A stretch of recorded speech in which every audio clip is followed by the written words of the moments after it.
대한 나름대로 그 미래에 대한 어떤 강한 생각이 있으셔서 분석의 힘이라는 책도 쓰시고 제가 항상 미래를 바라보는 분이 아닌가 생각합니다. 현재는 마인드트랙 대표이사나 또한 강원 창조경제혁신센터 빅데이터 멘토로 활약하고 있습니다. 여러분 박수 부탁드리겠습니다. 네, 안녕하십니까. 저희 마인드랩이 빅데이터에서 왜 머신러닝, 특히 딥러닝 쪽으로 주목하고 있는지에 대해서 말씀드리겠습니다. 저희도 소셜 빅데이터로 출발한 회사고요. 자본금을 상당히 소셜 빅데이터 엔진을 장착하는데 활용을 해서 키워드 분석이라든지 감성 분석 이런 엔진을 가지고 소셜 빅데이터를 시작했었는데 이 소셜 빅데이터 분석은 기업에서 잘 상용을 안 하더라고요. 왜냐하면 의사결정에 직접적으로 활용할 수 없기 때문에. 그러면 기업 의사결정에 쓸만한 데이터가 뭐가 있을까 봤더니 그동안에 다크 데이터로 활용되지 않았던 콜센터에 쌓여있는 콜이라든지 고객의 소리를 분석하는 거에 집중해보자라고 저희는 회사의 방향을 잡아서 통합 VOC 솔루션이라는 것을 만들어서 소셜 빅데이터 분석을 한쪽으로 놓고 기업 내부에 있는 콜 데이터라든지 이런 것들을 분석하는 데 집중적으로 저희 솔루션을 전체적으로 한번 구성을 해봤고요. 그래서 음성인식을 통해 가지고 음성으로 되어 있는 그런 콜을 텍스트로 떨어뜨리고 그걸 분석하는 어떤 이런 솔루션들 개발에 집중을 했습니다. 왜냐하면 저희가 왜 여기 집중을 했냐면 이런 솔루션은 그 기업이 존재하는 한 끝까지 갈 거라고 생각을 했고요. 왜냐하면 고객이 존재하는 한 보이스 오브 커스터머를 분석하고자 하는 니드는 영원하기 때문에 이쪽은 그렇게 쉽게 사라질 시장은 아니라고 생각을 했고요. 그렇지만 곧 기술적인 이슈에 부딪혔습니다. 어떤 문제가 있냐면 과연 콜을 분석을 하는데 예컨대 어떤 카드사 같은 경우 하루에 10만 콜이 떨어지는데 그걸 분석하고 싶어요. 근데 그걸 분석하려면 굉장히 음성 인식률이 정확하게 이 텍스트로 떨어뜨려줘야 되는데 과연 그런 품질이 나올 것인가. 그다음 아까 우리 교수님께서 말씀하셨지만 감성 인식을 했는데 과연 감성 인식이 제대로 이 감성을 잡아낼 수 있을까. 실제로 그렇지 않고 많은 현재까지 이 상용으로 쓰이고 있는 그 감성 인식 엔진들은 맥시멈 59% 정도의 성능을 보이고 있다고 합니다. 특히 이제 저희는 이제 음성 인식을 가지고 보험사에서 실제로 한번 테스트를 해봤는데 일정 성능 이상으로 도저히 안 올라가는 그런 굉장히 저희 어려움에 봉착을 했고 이 문제를 어떻게 해결할까 고민을 하고 있었습니다. 그러던 차에 최근에 그 심층신경망, 딥 뉴럴 네트워크라고 하는 그런 기술을 가지고 만든 엔진들이 제반 벤치마크 테스트에서 기존의 기록들을 아주 합격하게 물리치는 어떤 그런 기록들을 냈다는 것들을 봤고요. 이거는 보시면은 스피치 레코그니션 부분에서 마이크로소프트가 딥러닝을 적용했더니 기존의 기록을 이렇게 갈아치우고 갑작스럽게 에러 레이시 떨어지는 모습을 보였다. 그래서 저희도 기존에 있는 그 구 버전의 그 HMM 모델이라고 하는 것들을 대체해서 DNN 버전을 도입을 해가지고 그 회사에 음성인식을 해봤더니 저희도 정말 깜짝 놀랄 정도로 갑작스럽게 인식률이 합격하게 향상이 되는 것을 봤습니다. 그래서 저희는 이게 뭐지? 도대체 뭐냐? 이 딥러닝이 뭔지를 한번 연구를 해봐야 되겠다라고 생각을 하게 됐고요. 최근에 보면 딥러닝에 대해서 구글 트렌드에 사람들이 딥러닝을 좋아하는 조회 건수입니다. 이렇게 급격하게 늘어나고 있고 도대체 왜 이렇게 사람들이 여기에 열광을 할 것인가 하고 있는가? 이렇게 봤더니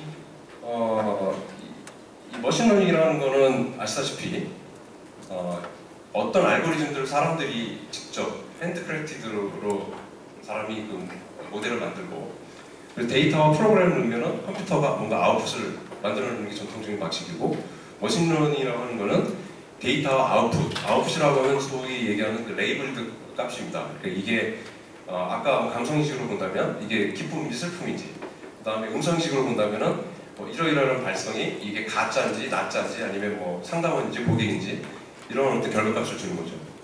이걸 주면 알아서 컴퓨터가 패턴을 찾아가지고 그걸 프로그래밍해서 프로그램을 만들어내는 이런 방식이 되겠죠.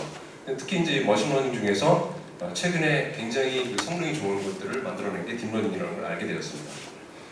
그리고 여기 이제 앤드류 박사인데 이 양반이 하는 얘기도 이 양반이 평생을 거쳐가지고 머신러닝 쪽에 종사했는데 이렇게 하나의 알고리즘이 모든 벤치마크 그 기록을 이렇게 일거에 갈아치우는 거는 본 적이 없다라고 할 정도로 극찬하더라고요. 그래서 이게 왜 이렇게 발달했나를 봤더니 2006년도에 상당한 그 알고리즘에서의 브레이크스루가 발생했고 게다가 최근에 이렇게 각광을 받는 이유는 다음과 같은 세 가지 요소가 맞아 떨어졌기 때문이다. 왜냐하면 이 세 가지 요소라고 하는 거는 조금 아까 보신 2006년도에 알고리즘에 있어서의 브레이크스루가 만들어졌고 그 다음에 빅데이터를 굉장히 구할 수 있다. 그러니까 이미지건 아니면 음성이건 뭐건 간에 이 빅데이터 시대가 되면서 데이터를 굉장히 쉽게 구할 수 있다. 그 다음에 더불어서 하드웨어 측면에서 상당한 발달이 있어가지고 특히 최근에 이제 GPU 보드라는 걸 꽂아가지고 CPU의 어떤 그 연산을 GPU가 도와주면서 과거에 막 30일, 60일 걸리던 학습을 기계를 학습시키는 걸 기간을 얘가 막 갑자기 막 한두 시간, 뭐 3-4시간으로 학습 시간을 줄여주는 거예요. 그러니까 예전에는 한 1년에 한 3-4번 정도밖에 테스트 못하는 거는 이제 하루에 막 4번씩 테스트해보고 그러니까 이게 인식률이 정말 나오는지 그럼 알고리즘이 어떤 걸 수정해야 되는지를 바로바로 파악할 수 있었다는 거죠. 그래서 또 최근에 이렇게 벌어진 걸 보면은 이 미국하고 캐나다의 동부 지역에 요 삼각지대가 형성이 돼가지고 요 세 교수님들이 이 페이스북이나 구글로 스카웃되면서 이런 부분을 리딩을 하고 있는 걸로 봤습니다. 그래서 저희가 이렇게 봤더니 활용 영역이 저희가 지금 한번 정말 운이 좋아서 적용을 해봤던 음성 인식 영역뿐만 아니라 이미지 레코그니션 그래서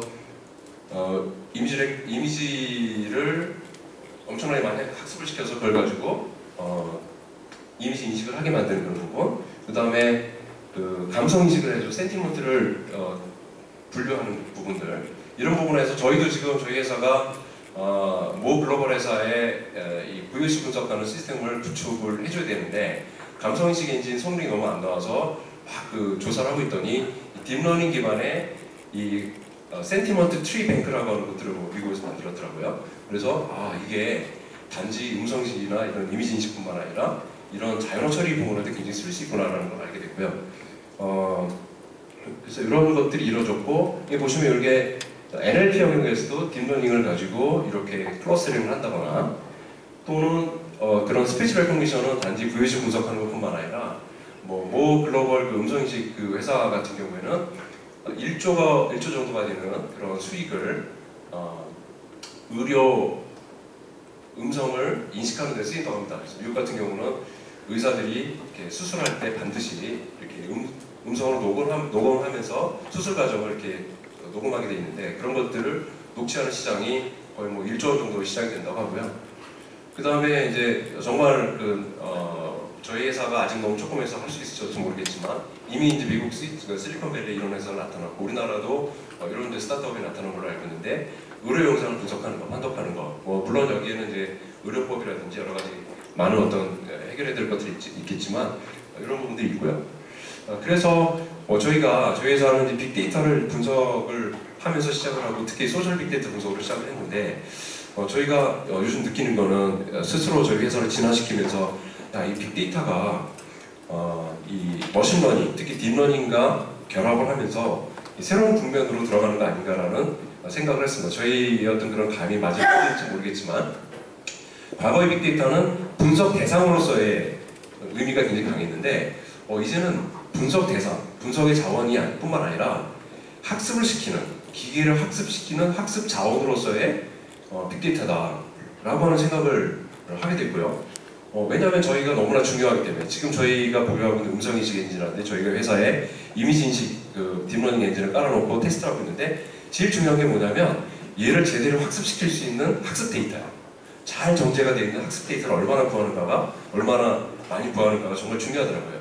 그래서 그 3년 전에 제가 그 PwC에서 파트너들한테 이렇게 장편 하나 보내줬을 때 빅데이터는 21세기의 새로운 원유다라고 하는 얘기를 하면서 저 스스로도 이거 뻥 같다라는 생각을 했었는데 이제는 이제 그런 마음이 이게 진짜 말이 되는 거 아닌가. 이 단지 분석 대상으로서의 빅데이터라면은 그렇게까지 우리가 얘기를 못할 텐데 학습을 시키는 자산으로서 기계를 학습시키는 자산으로서의 빅데이터는 굉장히 그런 의미가 있겠다. 그래서 향후에 상당히 많은 일들이 이 빅데이터와 머신러닝, 특히 딥러닝과의 결합에서 굉장히 많은 혁신적인 일들이 벌어지지 않을까라고 하는 어떤 저희 회사의 경험을 같이 공유해드렸습니다. 예.